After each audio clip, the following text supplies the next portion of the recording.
I never imagined that my life would take the turn it did that summer. Back then, I believed in love, loyalty, and trust. It's funny how one betrayal can change everything, shatter what you thought was unbreakable. My name is Mark, and this is the story of how my life was torn apart by a woman I thought I knew, and how I took matters into my own hands. It all started 2 years ago when I met Lily. She was the kind of woman who made the world stop when she walked into a room. Her smile, her laughter, it was infectious. I was drawn to her instantly. I was a small town guy who had just moved to the city for a new job, and Lily was my anchor in this unfamiliar place. We fell in love fast, and within 6 months, we were living together. For a while, everything was perfect. We shared dreams, built plans for the future. But life has a cruel way of sneaking up on you, especially when you least expect it. That's when I found out about Ethan. I came home one night from work earlier than usual, excited to surprise Lily with her favorite takeout. I noticed something strange. Her car wasn't in the driveway, even though she texted me saying she was home. My heart started pounding in my chest as I stepped inside. Everything was quiet. Too quiet. Then I heard it. A muffled laugh, followed by the sound of footsteps upstairs. What I saw when I walked into the bedroom still haunts me. Lily wasn't alone. Ethan, a friend of ours, someone I trusted, was with her. The two people I cared about most in the world were betraying me right under my nose. I froze, unable to process what was happening. When they finally noticed me, their expressions said it all. Guilt. Shame. But not enough remorse to stop. Lily tried to explain, her words cutting like knives. I couldn't hear anything beyond the roaring in my ears. That night, I packed my things and left. But that was just the beginning. After I left that night, I drove aimlessly for hours. The city's glowing lights blurred in front of me as I sped down the highway, replaying the scene over and over in my head. How had I not seen this coming? Lily and I had been planning our lives together, talking about buying a house, even kids one day. Yet, all of that was a lie, just a thin veneer over the affair she had been hiding for God knows how long.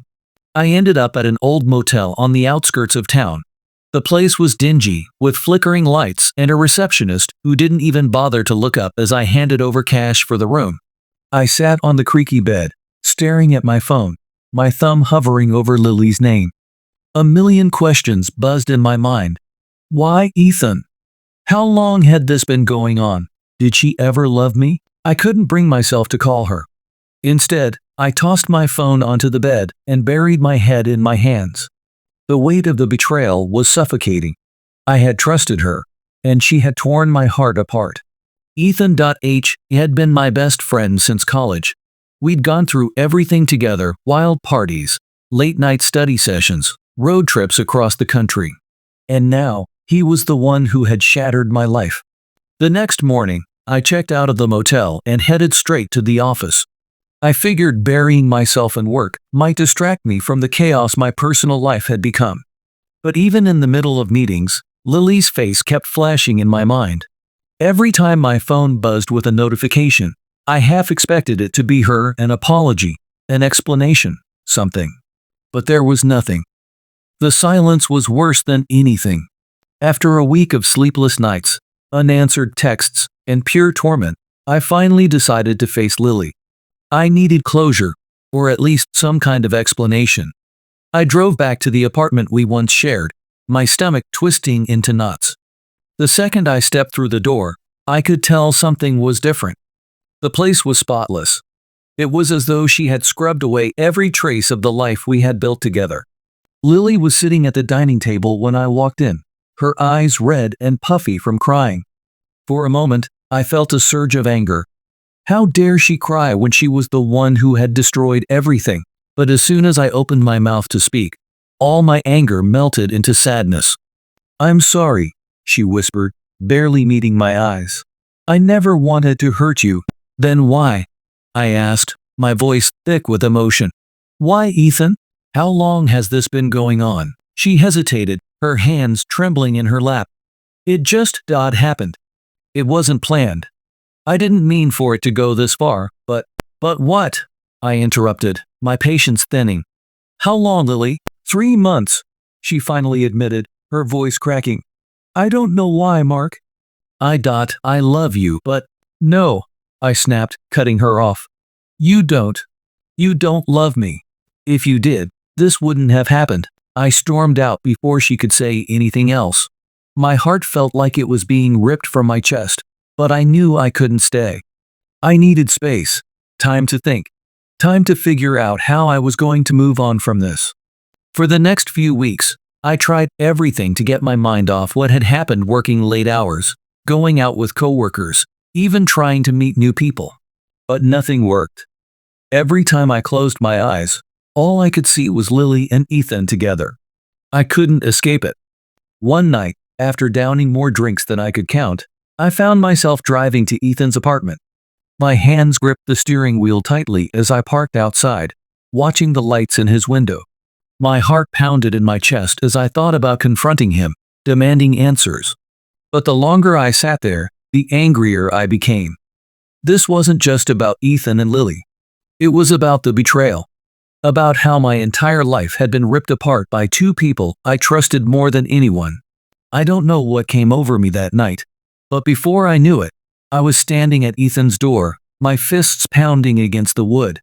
He answered after a few moments, looking groggy and confused.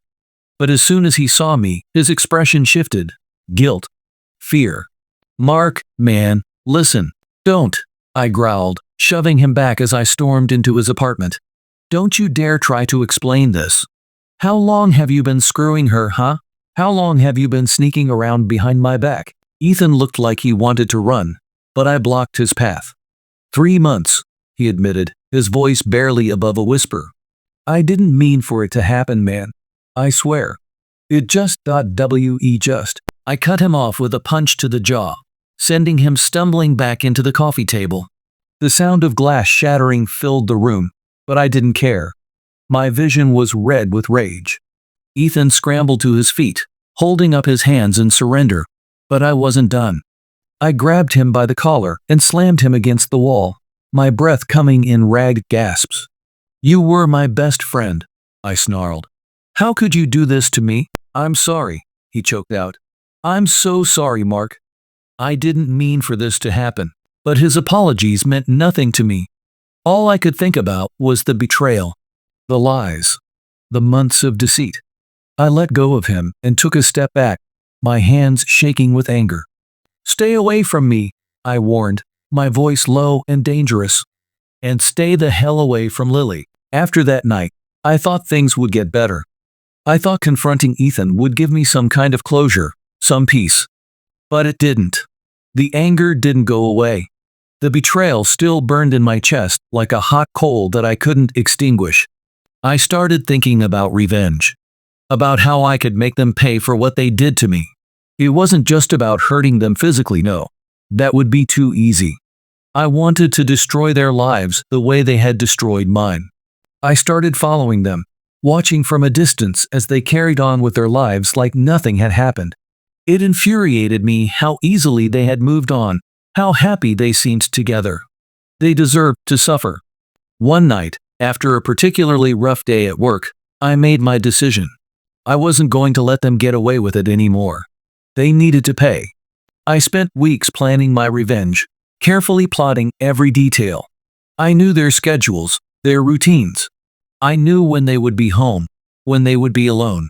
I even bought a burner phone and started sending them anonymous messages, taunting them, making them paranoid.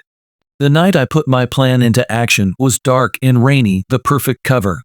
I parked a few blocks away from their apartment, pulling my hood up as I walked through the empty streets. My heart raced in my chest, but I was calm. I had thought this through. There was no turning back now. When I reached their building, I slipped in through the back entrance. I knew the layout of the place from all the times I had visited Ethan before the betrayal. I made my way up to their apartment, my footsteps silent on the stairs.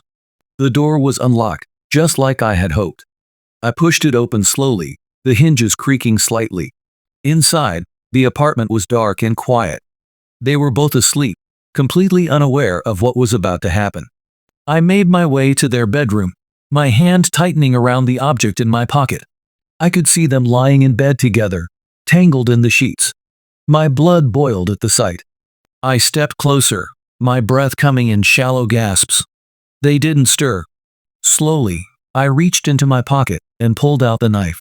The cold metal of the knife felt heavy in my hand as I stood at the edge of their bed. My heart was pounding in my ears, drowning out every sound except the violent thud of my own pulse.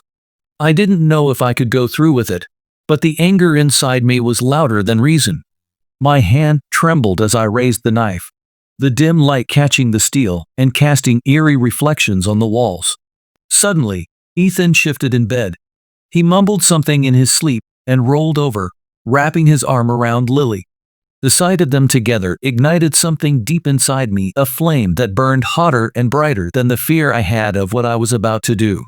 I took a step forward, standing over them, the blade hovering inches above Ethan's chest. It would be so easy. One swift motion, and it would all be over. They'd never betray anyone again. They'd never hurt anyone like they hurt me. I clenched my teeth and gripped the handle tighter, my knuckles white with tension. But just as I was about to plunge the knife downward, a voice, quiet but clear, whispered in the back of my mind. "Is this really what you want?" I froze. The question hung in the air, suffocating me. I looked down at the two of them, still peacefully asleep, completely unaware of the storm raging inside me. They looked so small, so vulnerable. I could end them right now, and no one would ever know. But was that who I had become? In that moment, I saw my reflection in the mirror on the far wall. I barely recognized myself. The man standing there wasn't Mark, the good, kind-hearted guy who once believed in love and trust. He was someone else. Someone broken. Someone lost. My hand shook violently as I lowered the knife, the weight of what I was about to do crashing down on me like a tidal wave. I stumbled backward, nearly tripping over my own feet as I fled from the room. I ran out of the apartment, the door slamming behind me. The cold night air hit me like a punch to the chest, and I collapsed onto the sidewalk, gasping for breath. I sat there for what felt like hours, staring at the knife in my hand. What was I thinking? How had I let myself get to this point? The rage, the betrayal it had consumed me, turned me into something unrecognizable. But in that moment, I realized something that changed everything. Killing them wouldn't fix what was broken inside me. It wouldn't bring back the trust they had destroyed, and it wouldn't erase the pain I felt. It would only make me a monster. The next morning, I threw the knife into the river. I wanted to be rid of it, rid of the dark thoughts that had been controlling me for so long. I walked for hours, trying to clear my head, trying to figure out where to go from here. I didn't go back to the apartment after that night. I left everything behind: my old life, my job, my friends. I needed a fresh start, somewhere far away from the memories of Lily and Ethan, somewhere I could rebuild myself. I moved to a small town upstate, got a new job, and started over. For a while, I kept to myself, not letting anyone get too close. The wounds were still fresh, and I wasn't ready to trust again. But as time passed, I began to heal. Slowly, I started letting people in: colleagues from work, neighbors, even a few new friends. It wasn't easy, but I was learning how to live again. There were still nights when the memories of that betrayal would creep up on me, twisting the knife that was no longer there. But with time, the pain became less sharp. I no longer dreamed of revenge. I no longer needed it. Epilogue. It's been 3 years since that night. I haven't spoken to Lily or Ethan since, and I don't plan to. They're a part of my past now, one that I finally learned to let go of. I never thought I'd be able to move on, but here I am, living proof that even the deepest wounds can heal with time. I met someone new about a year ago. Her name is Rachel, and she's everything I never thought I'd find again. She knows about my past, about the betrayal and the anger that once consumed me. But she's shown me that not everyone is out to hurt you. She's taught me that trust, though fragile, can be rebuilt. Sometimes, I think back to that night in Ethan and Lily's apartment, to the man I almost became. I'm glad I didn't go through with it.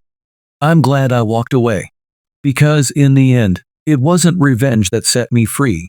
It was forgiveness of them, of myself. I'll never forget what happened, but I've learned to live with it.